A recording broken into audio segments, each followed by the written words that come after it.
Wargaming has been absolutely crushing it here recently, with the Grand Voyage kicking off and us now being able to work on our free 32,000 doubloons or steel, us being able to get a free Tier 9 premium with the GQ Johnny event, the recent much needed changes to carriers with the release of Update 14.7, and of course us being able to earn a free San Diego, a Tier 8 premium ship in the Name of Tomorrow event. And that's just with what's out right now, let alone the fact that we have the anniversary event coming up around the corner where you can, well, not you can, you will, depending upon how long you've been playing the game, get a number of free premium ships as well. And then, of course, we have the Christmas event hot on the heels of all of this happening back to back to back to back to back. So Wargaming has been doing a lot of good here recently. However, it seems that they still just cannot break away from one of their, in my opinion, scummiest habits. And it's a practice that they've been doing for a very long time. Every now and then, they'll manage to release a ship without pulling one of these stunts. But it's really like watching an addict try to shake a habit. So anyway, if you head on over to the Armory, and head on over to the In the Name of Tomorrow section in the Armory, you'll see that Wargaming went and dumped a bunch of new premiums on us in this event.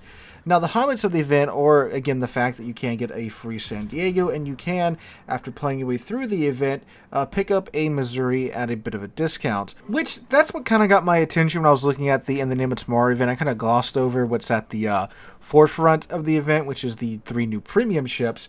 But I went back and took a look at these new premium ships because the Balfleur, I didn't really have too much interest in that. The Archangel and the Royal Sovereign, on the other hand, were 2 ships that I was looking forward to getting.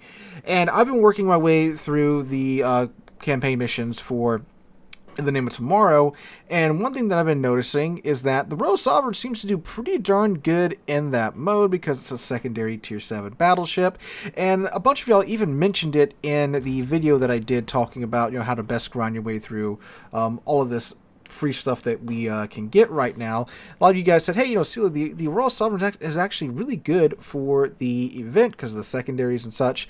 So I was like, you know what?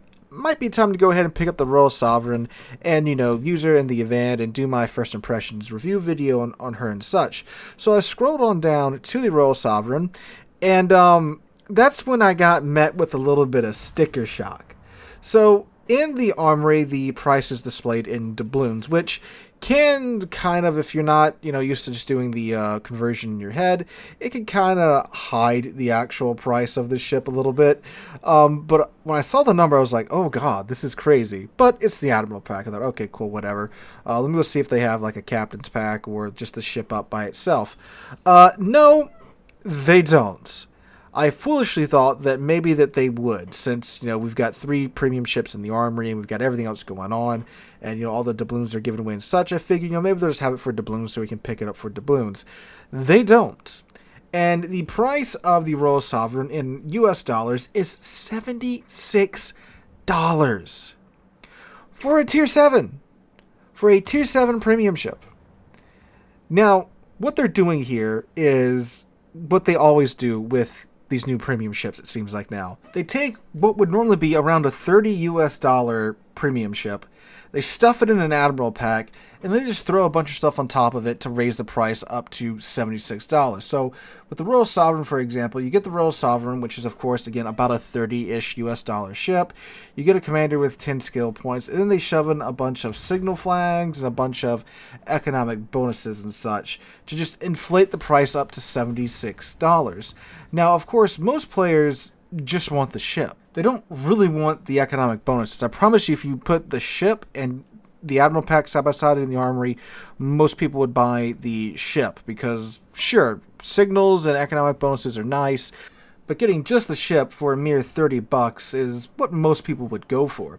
And it's the same with the Archangel. Again, they shove it in an Admiral Pack and inflates the price to $76. But what really turned some heads from what I've been reading is the Balfleur Admiral Pack, or Balfleur, however you say this thing's name. This is a Tier 9 premium ship, which is great. A Tier 9 versus a Tier 7, that's naturally going to cost more. Tier 9s typically go for $78 US, right around $80.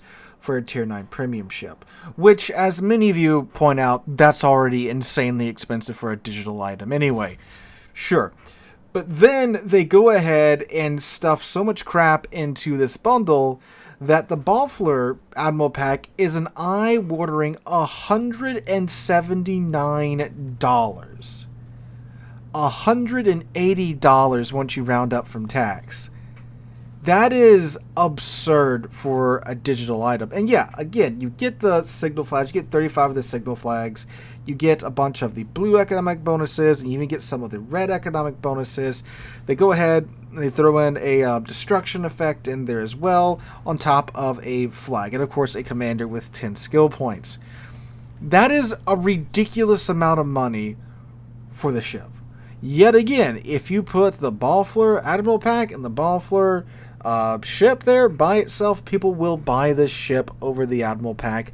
I'm willing to say 8 times out of 10, if not 9 times out of 10.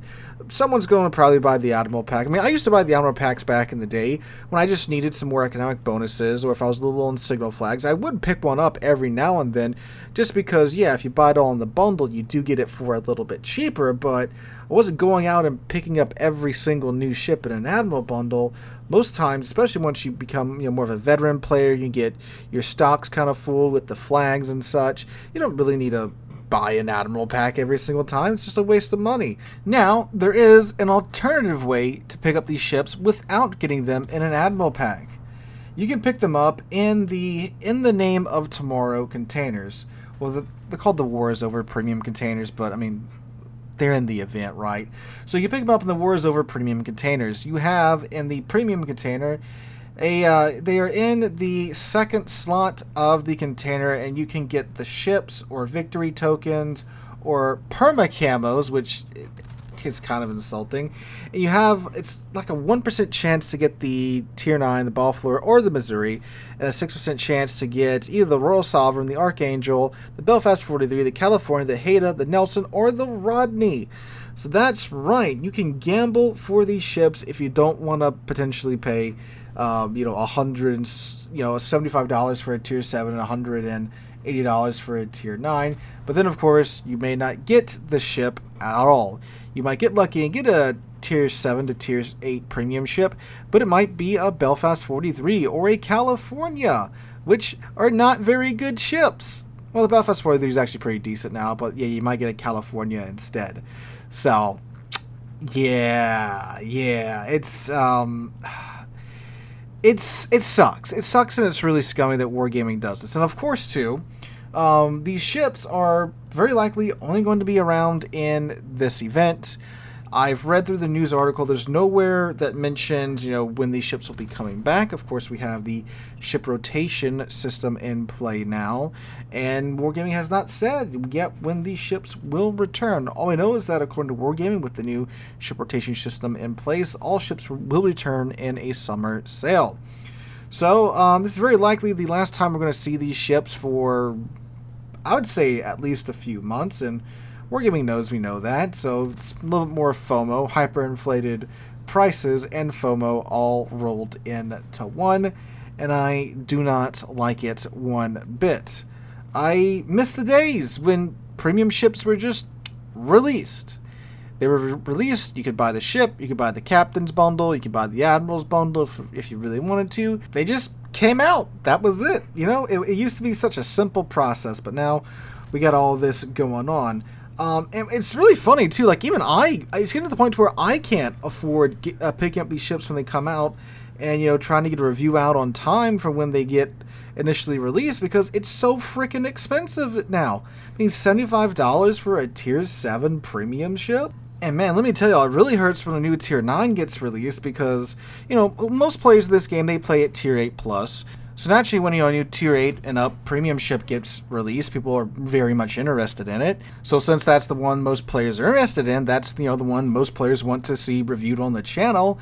But when I'm having to drop, $170 when these Tier 9s come out, because the only way you can get them, unless you want to wait for a few months, is, in these Admiral bundles, yeah, it friggin' sucks. And I'm lucky enough to, of course, be able to do this as a second job on YouTube, have the ad revenue, and have the money that's very generously donated by our Patreon supporters to, get most of the ships reviewed. But I've been having to skip a bunch here recently because the channel simply can't afford it anymore, which is pretty wild because it wasn't that long ago that I was just reviewing every ship that came out because, typically, yeah, sure, you could buy the Admiral bundle, but you could just buy the ship, right?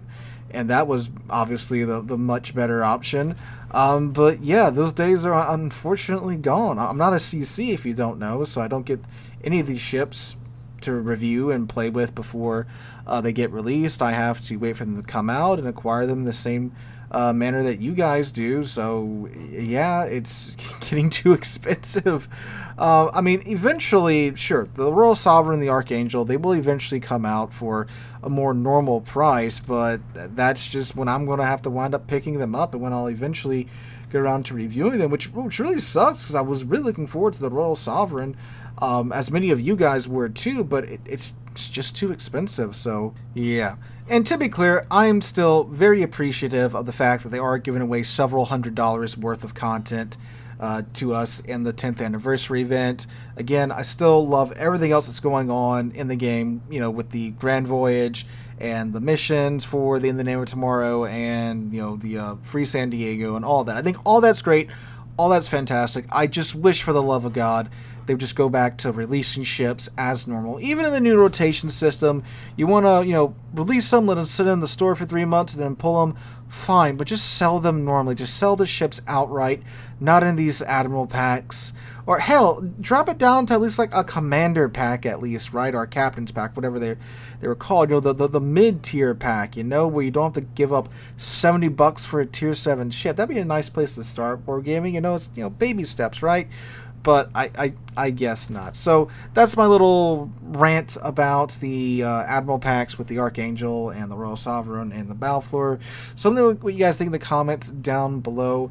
I'll be honest, I haven't seen too many of either the Balfour or the Archangel. I've seen a few of the Royal Sovereigns in the campaign missions, but not too many in randoms. I mean, again, when you charge $75 for a Tier 7, you're probably losing cells. I would think they got to be losing more cells than they're making, but I guess not because they keep doing this.